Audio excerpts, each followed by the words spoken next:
Bismillahirrahmanirrahim. Assalamualaikum warahmatullahi wabarakatuh. Perkenalkan, nama saya Muhammad Syukri Syari, mahasiswa semester 3, jurusan Diploma 3 Gizi Poltekkes Kemenkes Mamuju. Baik, di video ini saya akan melakukan penyuluhan mengenai pendidikan budaya anti korupsi tentang gratifikasi. Adapun tujuan video penyuluhan ini yaitu tujuan instruksional umum, mahasiswa mampu memahami konsep mendasar tentang gratifikasi. Tujuan instruksional khusus, diharapkan mahasiswa mampu menjelaskan pengertian gratifikasi, menjelaskan bentuk-bentuk gratifikasi, menjelaskan dampak gratifikasi, menjelaskan pengendalian gratifikasi. Adapun poin video penyuluhan ini yaitu antara lain pengertian gratifikasi, bentuk-bentuk gratifikasi, dampak gratifikasi, dan pengendalian gratifikasi. Gratifikasi. Apa itu gratifikasi? Gratifikasi dapatlah diartikan sebagai menerima hadiah. Lamintan mengatakan memberikan dalam bahasa Belanda berarti give. Give sendiri berasal dari kata kerja, yaitu geven, yang artinya memberi. Dalam Kamus Besar Bahasa Indonesia, gratifikasi diartikan sebagai pemberian hadiah, uang, atau kepada pegawai luar, gaji yang sudah ditentukan. Sedangkan dalam Kamus Hukum, gratifikasi yang berasal dari bahasa Belanda, gratifikasi, atau dalam bahasa Inggrisnya gratification, diartikan sebagai hadiah uang.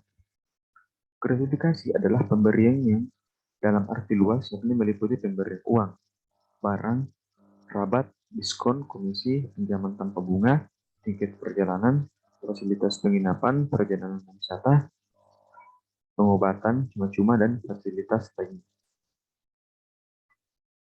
Dan gratifikasi merupakan suatu perbuatan yang dilarang oleh negara dan agama.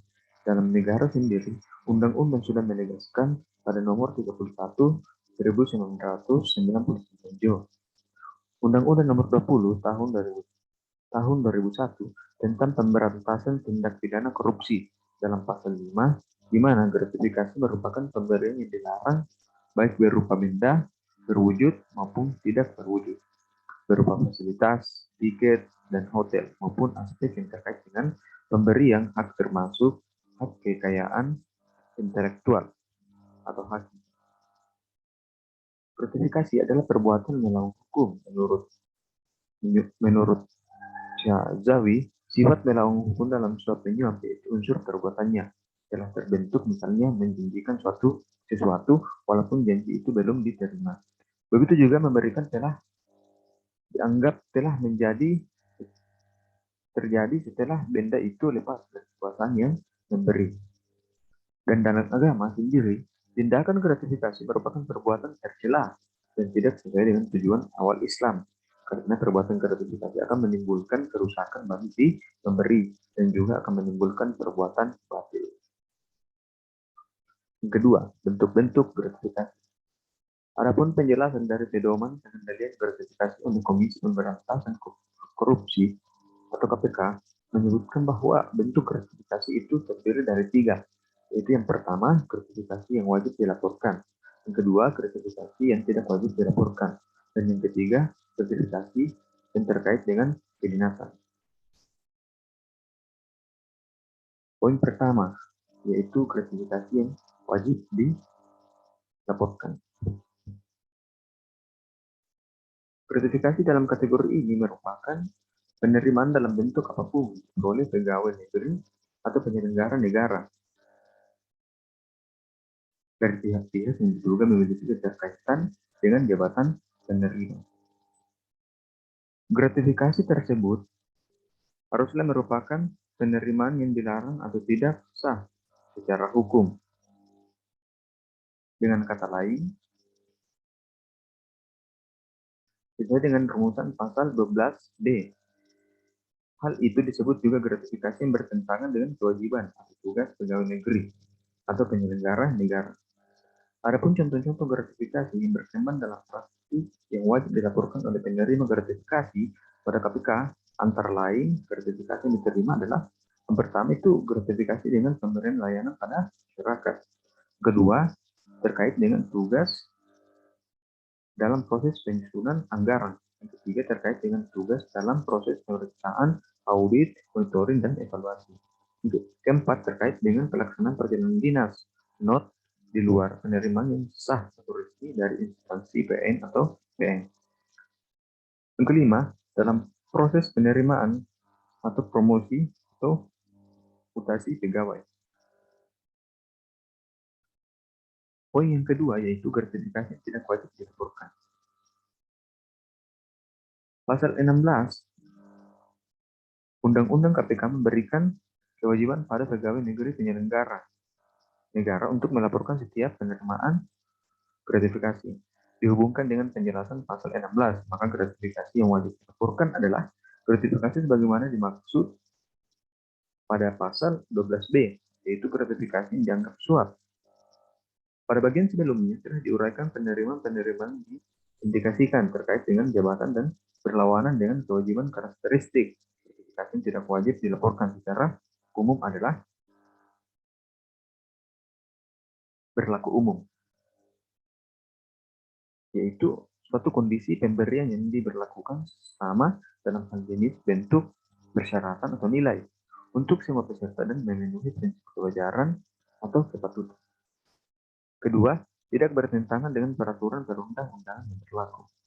Yang ketiga, dipandang sebagai wujud ekspresi keramah-tamahan penghormatan dalam hubungan sosial antar sesama dalam batasan nilai yang wajar. Keempat, merupakan bentuk pemberian yang berada dalam ranah adat istiadat, kebiasaan, dan norma yang hidup di masyarakat dalam batasan nilai yang wajar. Poin yang ketiga yaitu gratifikasi yang terkait dengan kedinasan. Dalam acara resmi kedinasan atau penugasan dilaksanakan oleh pegawai negeri atau penyelenggara negara, pemberian seperti plakat, bendera mata, goodie bag, atau gimmick, dan fasilitas pelatihan lainnya merupakan praktik yang dianggap wajar dan tidak berseberangan dengan standar etika yang berlaku.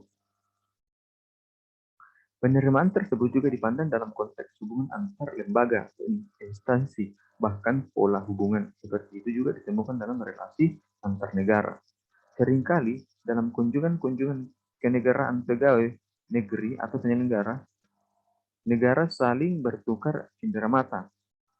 Penerimaan yang dapat dilaporkan sebagai gratifikasi terkait dengan kedinasan adalah setiap penerimaan yang memiliki karakteristik umum, yaitu terdiri dari tiga, yaitu diperoleh secara sah dalam pelaksanaan tugas resmi, diberikan secara terbuka dalam rangkaian acara kedinasan, berlaku umum, yaitu suatu kondisi pemberian yang diberlakukan sama dalam hal jenis, bentuk, persyaratan, atau nilai mengacu pada standar biaya umum untuk semua peserta dan memenuhi prinsip kewajaran atau kepatutan.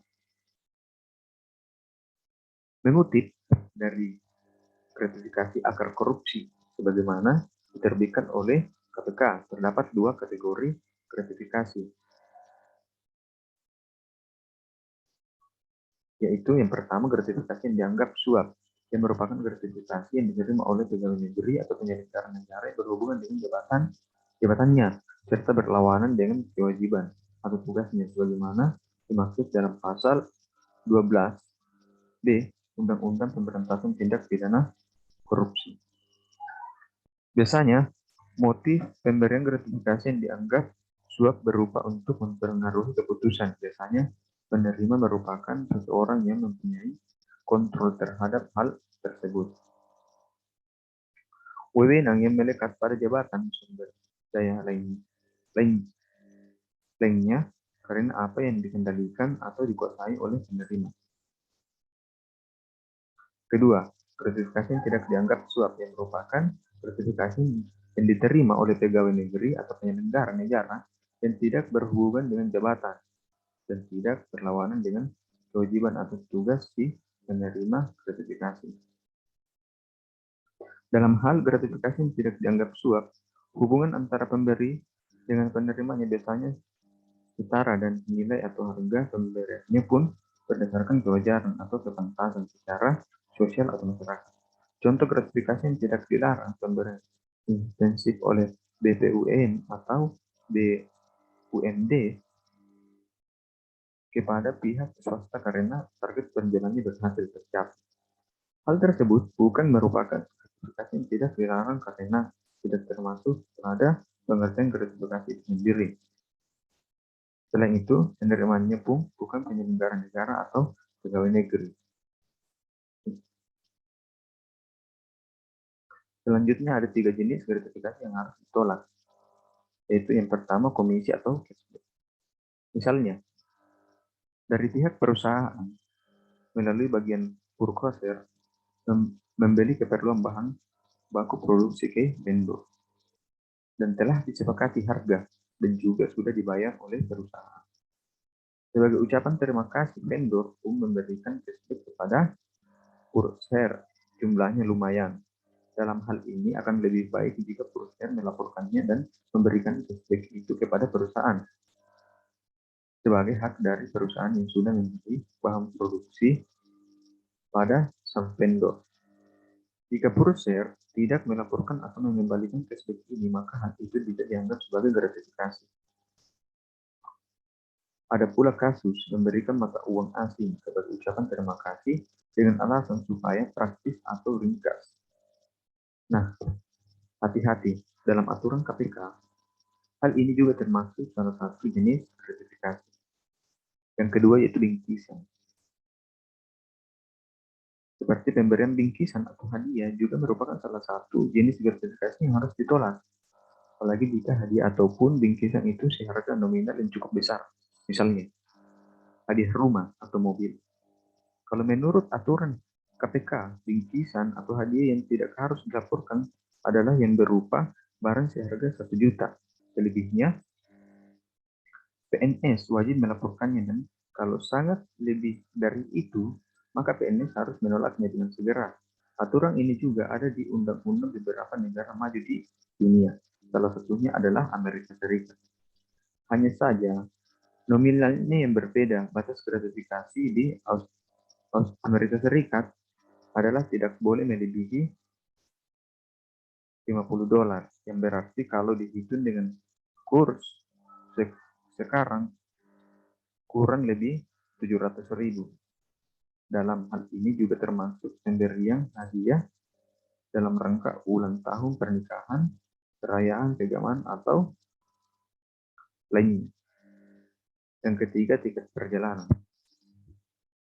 Jenis gratifikasi lain yang harus ditolak oleh karyawan adalah tiket perjalanan, baik dalam rangka dinas maupun pribadi, termasuk dalam hal biaya atau ongkos naik haji yang memungkinkan dimodifikasi maksud dan tujuan dalam pemberian gratifikasi ini.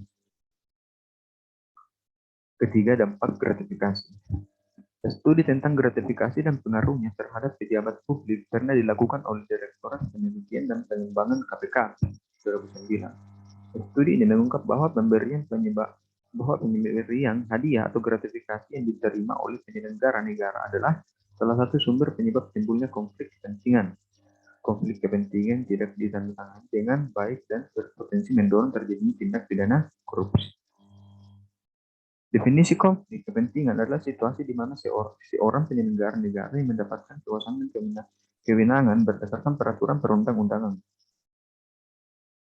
memiliki atau diduga memiliki kepentingan pribadi atas setiap penggunaan wewenang yang dimilikinya, sehingga dapat mempengaruhi kualitas dan kinerja yang seharusnya. Penyelenggara situasi yang negara menyebabkan seseorang menerima gratifikasi atau pemberian atau penerimaan hadiah atau suatu keputusan atau jabatan merupakan salah satu kejadian yang sering dihadapi oleh penyelenggara negara yang dapat menimbulkan konflik kepentingan. Beberapa bentuk konflik kepentingan yang dapat timbul dari pemberian gratifikasi ini antara lain yaitu yang pertama, penerimaan gratifikasi dapat membawa prestige dan kewajiban timbal balik atas sebuah pemberian sehingga independensi penyelenggara negara dapat terganggu. Kedua, penerimaan gratifikasi dapat mempengaruhi objektivitas dan penilaian profesional penyelenggara negara. Yang ketiga, penerimaan gratifikasi dapat digunakan sedemikian rupa untuk mengaburkan terjadinya tindak pidana korupsi dan sebagainya. Pengendalian gratifikasi. Ada beberapa langkah dalam pengendalian gratifikasi. Berikut itu Yang pertama, menolak permintaan gratifikasi pegawai negeri atau penyelenggara negara. Dalam proses pelayanan publik dan perizinan seringkali terdapat pegawai negeri atau penyelenggara negara yang minta sejumlah uang atau fasilitas tertentu. Permintaan tersebut dapat disertai atau tidak disertai ancaman terselubung untuk mempersulit proses menggunakan sarana birokrasi yang ada. Pembuatan yang dilakukan pegawai negeri atau penyelenggara negara tersebut sesungguhnya adalah perbuatan pidana pemerasan seperti yang diatur di pasal 12E Undang-Undang Pemberantasan Tindak Pidana Korupsi. Dalam kondisi tersebut, masyarakat perlu memahami terlebih dahulu bahwa secara prinsip pegawai negeri atau penyelenggara negara merupakan pelayanan publik yang mengurusi kepentingan masyarakat, bukan sebaliknya. Prinsip ini ditegaskan mulai dari konstitusi, yakni prinsip kedaulatan berada di tangan rakyat. Kedaulatan tersebut kemudian diturunkan pada lembaga-lembaga negara dan pegawai-pegawai yang melakukan kerja penyelenggara negara, mulai tingkat pusat hingga daerah yang paling bawah. Kedua, tidak memberikan gratifikasi. Budaya atau kebiasaan yang perlu dibangun dan dikembangkan di masyarakat, dilembagakan di masyarakat adalah budaya atau kebiasaan menolak memberikan gratifikasi kepada pegawai negeri atau penyelenggara negara. Diperlukan kampanye yang masih dan berkelanjutan dengan pesan utama bahwa negara tidak menolak atau memberi kepada pegawai negeri atau penyelenggara negara adalah wujud peran serta konkret masyarakat dalam pemberantasan korupsi, khususnya gratifikasi, suap, atau uang pelicin, menolak memberikan gratifikasi adalah langkah terpuji dan menghargai martabat pegawai negeri penyelenggara negara, serta bukan berarti anggota masyarakat tersebut bersikap pelit atau bahkan berkekurangan secara materi. Contohnya, partisipasi sederhana adalah menolak untuk memberikan gratifikasi dalam bentuk barang, uang, atau bentuk lainnya kepada guru sekolah pada saat mengambil laporan atau rapor anak, walaupun orang tua atau wali murid lain menganggap praktik tersebut sesuatu yang wajar. Orang tua atau wali murid yang baik adalah yang menghargai martabat seorang guru dengan tidak merendahkannya melalui pemberian gratifikasi. Hal konkret lainnya yang perlu dilakukan adalah dengan tidak merasionalisasi pemberian gratifikasi dengan mencadangkan sejumlah dana dalam pembukuan organisasi. Hal yang cukup lazim misalnya adalah pembentukan biaya pemasaran atau promosi, biaya jamuan, entertainment, biaya konsultasi, biaya overhead, dan biaya-biaya lainnya yang disamarkan dalam berbagai modus kegiatan. Mungkin cuma itu yang bisa saya sampaikan ini, dan akhir kata dari saya yaitu koruptor mungkin pintar secara akademis, namun sangat bodoh dari sisi religius. Maka dari itu marilah kita kembali kepada ajaran agama masing-masing agar korupsi musnah dari bumi Indonesia. Sekian dari saya. Wassalamualaikum warahmatullahi wabarakatuh.